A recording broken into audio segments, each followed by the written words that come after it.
ou alors poser le débat de la rémunération transparente, équitable de l'ensemble de ceux qui font ce travail qui est extrêmement difficile, mais qui n'est pas plus méritant que d'autres activités. Comme j'ai toujours l'habitude de le dire, être inspecteur des impôts n'est pas plus valorisant qu'être enseignant, qui permet de former le futur inspecteur des impôts.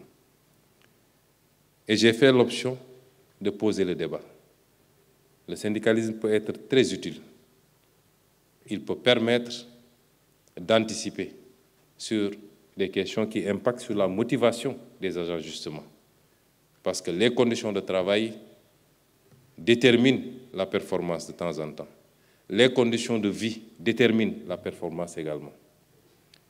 Mais de quel droit syndical le Sénégal aujourd'hui a besoin par rapport aux défis qui nous attendent, par rapport à la situation dont nous avons hérité, mais par rapport même à l'avenir.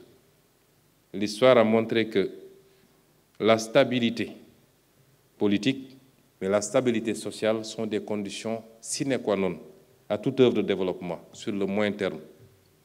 Vous ne pouvez entreprendre aucune action de développement qui aboutisse dans un environnement d'instabilité permanente. Et c'est pourquoi, dès qu'on est arrivé, j'ai initié le travail avec le ministre en charge du Travail pour aboutir à un pacte de stabilité avec l'ensemble des acteurs syndicaux. Et ce pacte, c'est d'abord un pacte de partage d'objectifs, mais un pacte également de transparence. Comme nous l'avons dit, à l'égard de l'ensemble des Sénégalais, mais également à l'égard de nos partenaires sociaux, nous serons une maison de verre.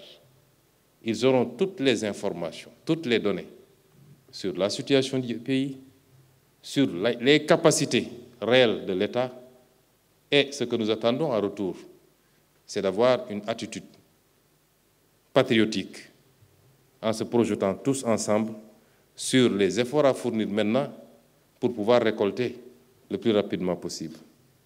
Et c'est pourquoi aujourd'hui, l'impact également de l'action syndicale non mesurée, cet impact sur la qualité du service public est à juguler par la négociation, par la concertation, mais également par la réglementation.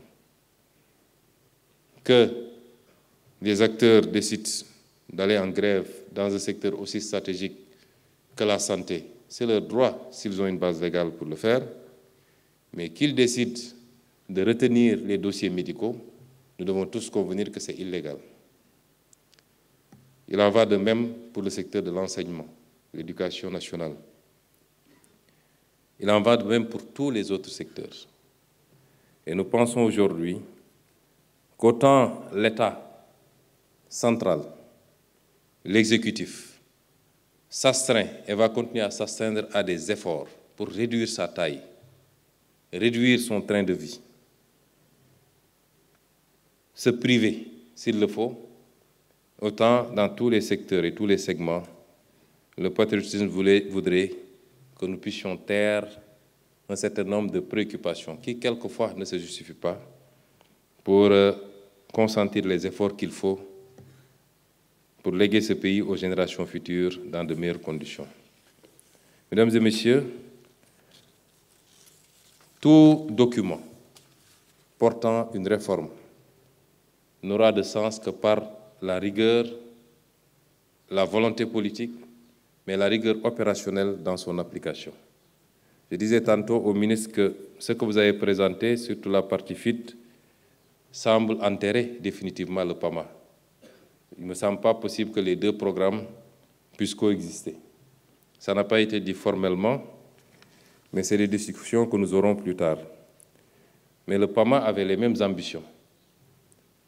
On peut faire l'état des lieux, le bilan, voir ce qui n'a pas marché, les défauts d'articulation, la faiblesse du budget. Mais en tas de cause, c'est un programme qui avait pour vocation de moderniser l'administration. Ici, on parle du service public de manière beaucoup plus vaste. Et je pense qu'aujourd'hui, ce que nous avons décidé de faire, ce que nous faisons depuis qu'on est là, sur les outils de pilotage. Et c'est pourquoi les outils de pilotage doivent être alignés au modèle qui a été retenu pour la vision de manière générale, notamment par la mise en place de Delivery Units. Nous avons demandé à tous les ministères d'en faire pour pouvoir faire un pilotage rattaché maintenant au box et pour le pilotage des impacts, parce qu'il y a le pilotage de la performance en tant que tel. Et nous allons être très méthodiques et très rigoureux avec le box, mais il y a également le pilotage d'impact. On peut avoir les performances, être à jour, réaliser toutes les actions, mais est-ce que ça a eu les impacts qu'il fallait? Impact social, impact économique. Aujourd'hui, c'est vrai, 20% de leadership politique et 80% de management, nous sommes tout à fait d'accord, et c'est pourquoi aujourd'hui, c'est dans la rigueur, dans l'application de ces mesures que nous allons pouvoir apprécier de la qualité des résultats atteints. En tout cas, je puis vous assurer que vous aurez tout mon soutien. Et je veux parler également au nom de Monsieur le Président de la République, que vous aurez tout notre soutien, parce qu'une administration de qualité est l'une des principales clés du succès de l'action publique. Mesdames et Messieurs, je voudrais terminer mon propos par féliciter vivement Monsieur le ministre de la Fonction publique et de la réforme du secteur service public, Monsieur Olivier Boucal et ses équipes, pour l'élaboration de l'agenda national de transformation du service public qui trace la voie d'une administration publique moderne, agile, inclusive et performante, capable d'offrir des résultats concrets, mesurables et durables aux citoyens.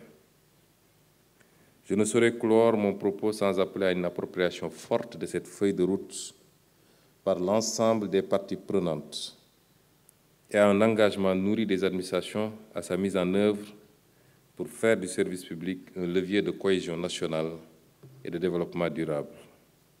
Notre administration doit être bâtie pour ses agents sur le devoir de bien servir et pour ses clients.